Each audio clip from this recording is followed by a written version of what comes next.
Welcome back into the Bettor Half Hour sit-down interview edition with my guy Sean Little back in the building, sharp as it gets. Great to be with you, Sean. Hey, man, always a pleasure, Monaco. Let's talk some ball, man. It's another big weekend coming up. So there's +7 right now for Cincy, and the Niners are getting 3.5. Do you think those lines are razor sharp? Do you think there's value on any of them? Well, we saw the Chiefs-Bengals line open at 6.5, get to 7.5, and then went back down to 7. So some people thought there was some value at 7.5 for sure with the touchdown and the hook. If I see any value in the 2, I think it has to be the 3.5 with the Niners. I don't see how there can't be a little value there. Last time they played, it was 31-10. They ran the ball 45 times for over $150. I think that's exactly what they're going to try to do again. So I think if there's any value, it's the 3.5. They need that Jimmy G game where he's locked in, 14 for 18, 15 for 19, 16 for 21, 170. If they can get that and run the ball, there's definitely value at 3.5. On a trends and stats note, I know you threw out a great one with the rushing yards for San Fran. Do you look at those to factor in how you make your plays for this weekend? I think the Niners are specifically a team that I really value the matchup before. Because, like, the guys for the Rams, how they got after Tom Brady and bothered him, we talked about it. The only time Tom Brady doesn't look like Superman is when you get pressure on him. But those guys necessarily don't want to run stop. Von Miller doesn't want to run stop. He wants to get off the edge and go get guys. I think the Niners are very particular in that point where I value previous matchups and previous games a little more because Shanahan is very good at dissecting those matchups, and he wants to run the rock, and I think there is holes and chunks can come out of that Rams defense. Well said. And on a player prop note, got some stars coming out. You got a little Debo, a little Cup, a little Chase. Yeah. Is there a prop you're high on for this weekend? Yeah, I think it's Elijah Mitchell over 17.5 rush attempts. I think if game, because listen, I'm going to take the Niners plus 3.5. I like the team total over 20.5. And I think if the game goes how Kyle Shanahan wants it to go, Elijah Mitchell's going to get a lot of carries. I could see him getting 20, 21, 22 type carries. And I kind of feel like I know what you're going to say here, but if there's an outright upset, Cincy or SF, you're going Niners. I'm double tap wine you for the Niners. I think it has to be the Niners.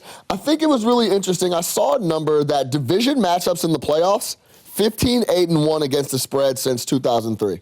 Wow. So that was a really interesting number I saw. So they're familiar with each other. They know the deal. Like I said last week, Jackpot Joey's my guy. That's my favorite player in the league right now, period, point blank. It's a tall task for him to go into Arrowhead and get a win. I don't even care about the whole noise thing. SEC, I'm used to the noise.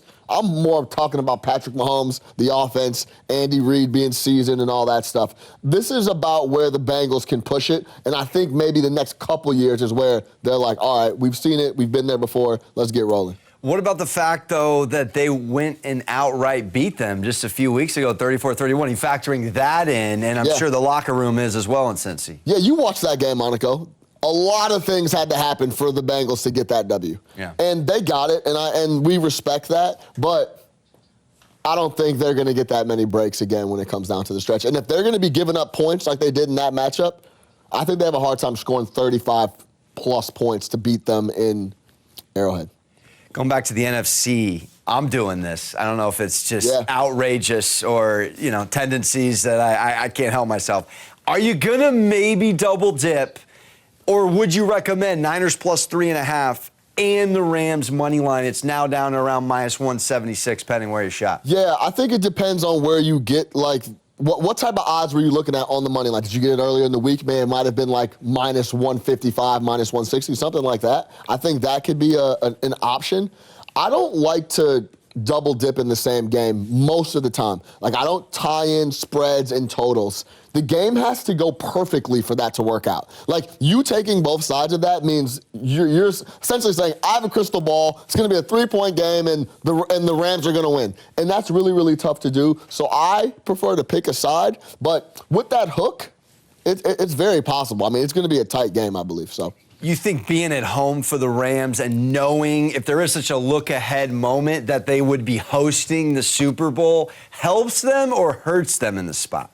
If they're looking ahead, I don't know what to they're going to lose. You know what I'm saying? There's in no way, shape, or form should they be looking ahead. I think the whole Kroenke thing is interesting. There has to be a way as a billionaire. I'd rather leave the seats empty than to have them red. I don't care if you got to pay for the stadium. I don't know. I don't care what your bills are looking like. I'd rather figure out a way to not let those guys in the building as deep as they were last time. I don't know if it's going to happen, but if you're a billionaire, you should be able to get something done, right? I mean, it's a tax write-off for those guys. Let's go. All right, let's get you out of here with this. Best bet for the weekend. What say you? Yeah. Team total, San Francisco 49ers, over 20.5. I think they're going to score 21, 24, 27 type of points, especially if they're gashing them like they have previously, and Jimmy G plays solid. We're not asking a lot from Jimmy G. That's the thing. Go play. Just don't turn the ball over. We're not asking you to drop back 35, 40 times. There's guys in the league today that have to drop back 35, 40 times to be in a game. Joe Burrow, Tom Brady. They don't ask that of Garoppolo. So give me a solid game there. I think they score over 20.5 points. If you were really watching, he sat up on that prop right there. He's fired up. Sean Little in the building, always bringing the value.